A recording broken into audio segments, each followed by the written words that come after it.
Haven't made one of these in a while. At least it feels that way. I know it has been. I've been through a whole lot of things. The enemy trying to attack. I've been through a whole lot of things. I witnessed a whole lot of tragedy. I had to let go of that pride. I had to go jump in the bags. You know that I had to reply. Lord, I'ma do what you ask. I'ma do all that you ask. So, one thing I realized I'd never done was given any sort of summarization of my testimony, what I came from, what I came through to get to where I am, what I believe, and so on and so forth. Grew up about 30 minutes from the border with Mexico, Southern California, about 2 hours outside of Arizona, up in the mountains. That's what we called it, was the mountain. It's probably the exact same now as it was 40 years ago, 50 years ago, 60 years ago. It's always been the same as far as I've ever known it to be. Grew up on a ranch, abused as a child, physically, mentally, emotionally, beat, over-disciplined, whatever you want to call it. Forced to go to church with my mom and my grandma. Once I was given the option to no longer go to church, I stopped going to church because what was in church and what was in the house wasn't the same thing. So I was like, well, nah, I'm good. Deuces. Went the other direction. Got involved with a whole lot of stuff, young. I mean, I was stealing cigarettes in like elementary school. Smoking them under the house. I steal out of my dad's carton, smoke them under the house. Didn't have weekends, didn't have summer vacations, didn't have those kind of things because I grew up on a ranch. I grew up working. I went to summer school at first because it got me away from there. Latter I went because I had to go because of decisions I was making. My 9th and 10th grade year, I went to school the equivalent of a year. Like I had like a 0.4 GPA or something crazy like that.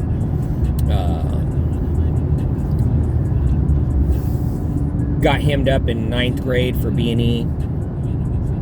Nothing crazy. It was after the fact, like the next day or something like that. In a small town. Cops knew my parents, whatever. Didn't get cuffed up or anything like that going to the station. Had to go to some camp type thing that they usually sent city kids to. Makes them uncomfortable. They out in the country. I was like, this is awesome. It's like a vacation. Like, cool. Left a wake of destruction. 5 days before my 18th birthday, I got caught transporting narcotics. High-speed chase. Whole kinds of crazy mess with that situation. By the grace of God, the attorney that my parents had gotten, for whatever reason, because I wouldn't have got me one, got sick, got a public defender, didn't get released pending whatever it was, because it wasn't like trial or whatever, because I was a minor. Had that not happened, then I probably wouldn't be here, because at that point in time, the individuals on the other side of the border were under the impression that I hijacked their product and stole it. And back then, 500 pounds of what it was like $250,000 or something crazy like that. So, had that happened, since I was green lighted, I probably would have got. At the very least, got snatched up and taken across the border. That would have been a good thing, because I'm pretty sure the word was to just handle me. Got all that done up, whatever. Got through school. Extra year, because I ditched so much and everything else. Went in, did roofing for a while. Then I did new construction plumbing for a while. Then I got on with the post office. 21 going on 22 right in there. Been with them since. But since then, I mean, I've been married and divorced. I got a child out of wedlock. I was just an animal, drinking, drugging, everything. I was never really into fighting, because if I would have gotten a fight in school, I would have went home and got beat at home. So that was never really something that I did. But drinking, drugging, partying, driving crazy. My wife and I were actually talking about this the other day. Like, talking about, seemed like we were going really slow because we were going through this small town, going somewhere to pick up a pig for the homestead. And talking about how it's so slow going through the small towns, because we live in the South now. We live out in the country. I'm like, you drive fast everywhere you go. She's like, you drive slow these days too. And I'm like, yeah, well, I either drive the speed limit or I get a speeding ticket. Like, that's just what it is. Because when she was pregnant with our daughter, I got a speeding ticket, coming from a church thing, because I just got a lead foot. And then out here, we were coming back from kayak and the kids was sleeping, and I was going through about an hour from the house and got a speeding ticket. So we just, I set my cruise control to speed limit. I might go a couple miles an hour faster, but that's it. Like, because I either do the speed limit or I get a ticket. It's just one of those two things. So speed limit it is. It doesn't matter how slow I think it feels. I know I ain't gonna get a ticket. So that's a win-win. So yeah, that was just a crash course testimony. Wildlife, crazy decisions, couple run-ins with the law. I mean, I had people try to stab me.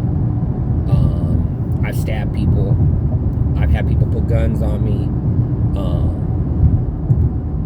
People that I knew were killers pull guns on me.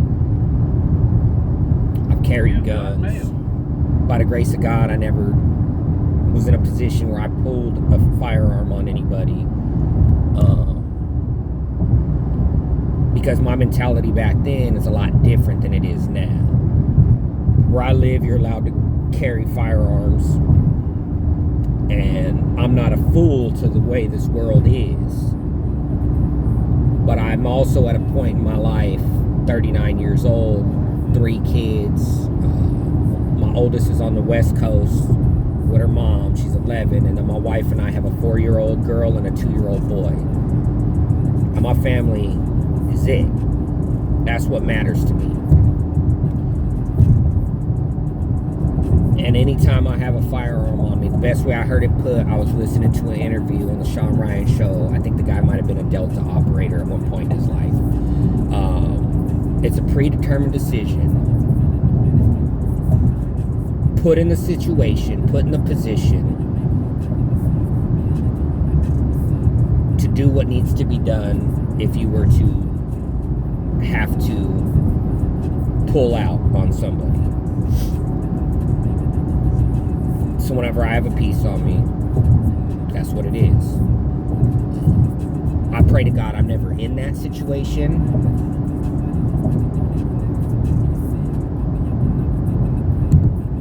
But should I be in it,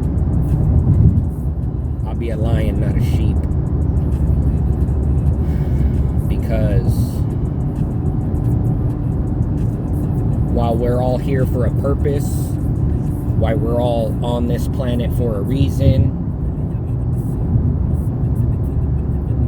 we also have to understand the cost to defend human life if nefarious activity transpires that wants to hurt, harm, or take that human life. And like I said, I just thank God that back in my heathen days, I was never in a position where I had the opportunity to do something crazy, because I think that's what my mentality would have been. But I dabbled in witchcraft a little bit. I used to always joke and say, not to the point of sacrificing chickens, but with us having a homestead and growing and raising our own meat and everything else, I always have to be in the right mindset when we go to process chickens because of my past. I wouldn't say my walk has been bad recently, but we have so much to do. I drive an hour and a half each way for work. And we have horses, pigs, chickens, turkeys, cats, dogs. So we got a full plate any given day. So when You've got mail. it comes time to carve out time to church hop, because at this point that's what we got to do, because we haven't found that place where we have found like-minded people in the same season of life, young kids, things like that. Skaters are bad out here. I got a freaking bug bite. That's why I keep itching my arm, because I'm itching around it because it's driving me crazy. They like me a lot. Bugs eat me all the time, which I partially understand why people wear pants and long sleeves, but I can't do that. That's just way too hot. So rewind. The man that raised me, my dad, isn't my biological father. I don't know him. I'm actually on my way to go meet him right now. 39 years old, never met the man, barely started talking to him a little bit within the last year. That actually who texted me to see if I was there yet. It's like one exit away.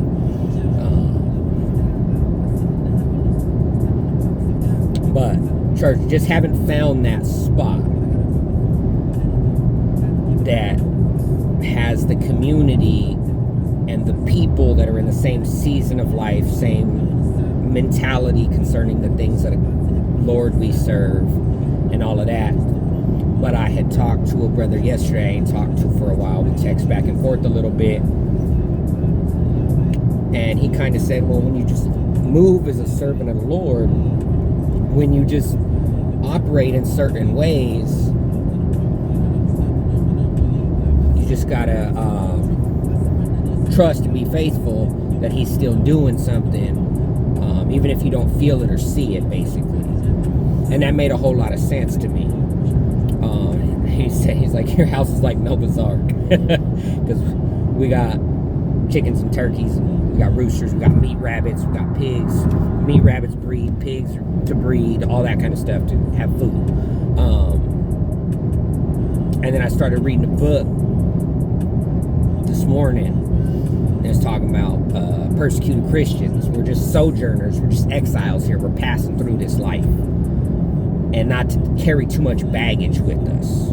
And that stuck out to me. How many of us are carrying 5-year-old baggage, 10-year-old baggage, 20-year-old, 30-year-old baggage, 35-year-old baggage from whatever transpired that has made life more difficult now because of something that happened back then?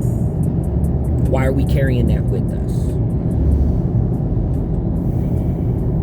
Why aren't we just go ahead and putting that down, putting that aside, putting it in the grave, and not letting it influence and dictate how we feel, how we conduct ourselves, how we act? Taking the lessons learned from it, being mindful of the situations and those kinds of things that led to them, whether it was us or somebody else, but being mindful of it so we can not be in those kinds of situations again. But also taking the lessons learned, and as the interview I heard with the sheriff of Baghdad said, let it go. Move on from it. Don't drown it, don't bury it, don't nothing. Just, all right, this is what it is, this is what happened, yada yada yada. Keep it moving. Let it go. And that made a lot of sense to me. So we got to let things go.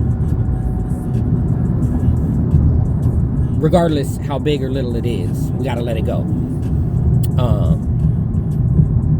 And move forward fresh. We've been given new life. life. We've been given a new day, a new opportunity to fill our fill our lungs with breath. Not our breath, his breath. To operate in a way that brings him glory, that brings him honor, that refines us and allows us to accurately represent him. Because none of us do. The people that get the closest to accurately representing the King of Kings and the Lord of Lords are those persecuted Christians in other countries that die for their faith, the martyrs. Those are the ones that truly represent him. The rest of us, do we really?